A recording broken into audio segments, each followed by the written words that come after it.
This video is a response to James Randi and his investigating of whether astrology is real or not.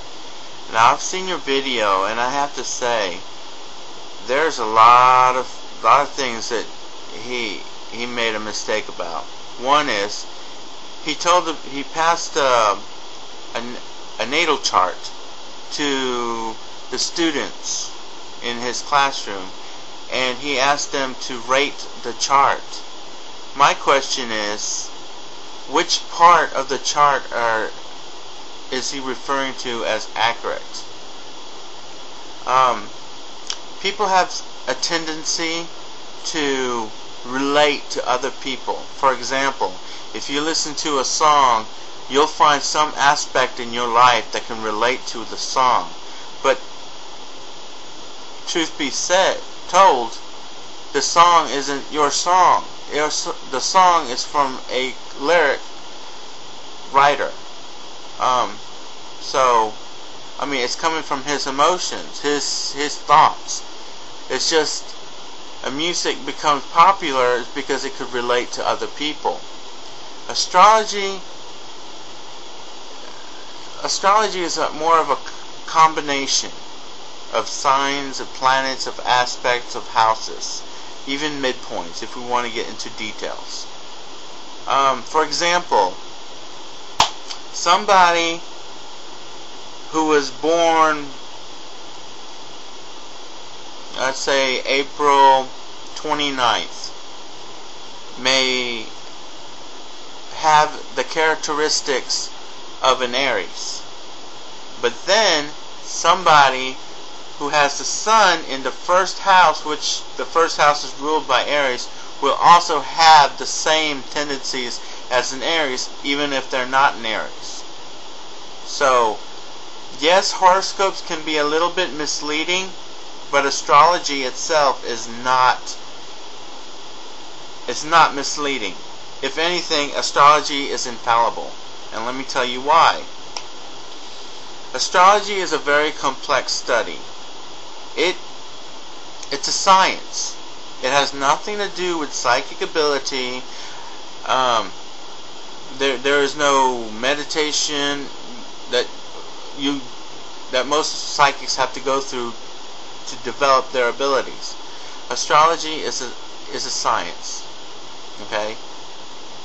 Another thing that really irritates me is that all these studies, all these practices are fighting the very hand that fed them, or basically fighting their parent or their mother. For example, chemistry is going against alchemy. Mathematics is going against numerology. Astronomy is going against astrology, etc., etc., etc. That's fine. Whatever. But you gotta understand, without astrology, there wouldn't be astronomy. Without alchemy, there wouldn't be chemistry. Without numerology, yeah, and I know who makes that, Pythagoras, yeah. Without numerology, there wouldn't be mathematics. So, I believe that all these learn to respect the very thing that brought them in this world. My mother always taught me that you never raise your hand to the hand that feeds you. That's the same advice I'm giving all you so-called scientists, or should I say hypocrites. You'd rather criticize someone because of their belief structure, because of how they were brought up, how they were raised, how they were taught.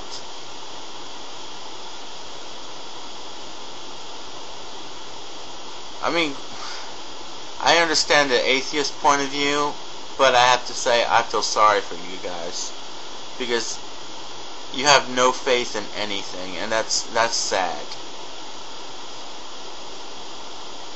And for the monotheistics, get a life. As for a polytheistic, which I am, I learned that you can't please them all, literally. But okay, I'm jumping ahead from my subject. The subject of this video is my response to James Randi. That is not an accurate test to prove astrology wrong or are true or false. It's not accurate. Because like I said, people has a tendency to relate to whatever. I mean, I could go up to a lady and say, "Oh wow, you are very beautiful. I bet you attract a lot of men or women if she's a lesbian." You know? And she'll be like, "Yeah, I can." Astrology,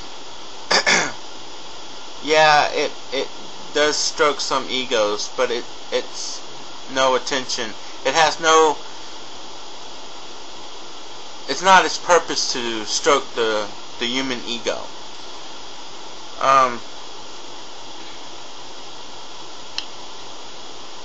I could keep on. I could go on and on, but I'm gonna try to keep this video short, and you expect to hear a lot from me because I'm gonna make a lot of videos. As for making this report about a mass murderer, look, if you want a real test, have an astrologist, a professional astrologer, make a birth chart of 10 different people that he doesn't know, and then after he finishes making this chart, he gets to know these people. Alright, all 10 people, and he or she will choose whose chart is that. That's the way you could prove astrology. But then again, this astrologer has to be a professional. Astrology is about observation, like science, making hypotheses, making guesses, which is science.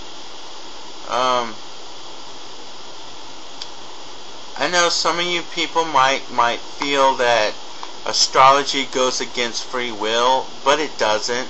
The reason why astrologers try to keep things in a broad perspective is because we do not want to interfere with free will.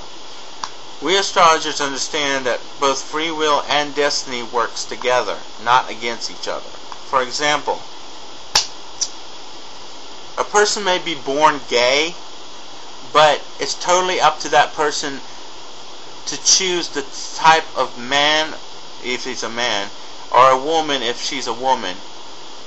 I mean, a homosexual may prefer leather than the boy next door, you know what I mean? But he's destined to be gay. If that's not a good enough excuse, try this. I was born as a man, but I can choose to change my gender, which I'm not because I enjoy what I have. Therefore, free will and destiny does not go against each other. They work together, and that's what astrology offers. It says, look, here's the signs in the road.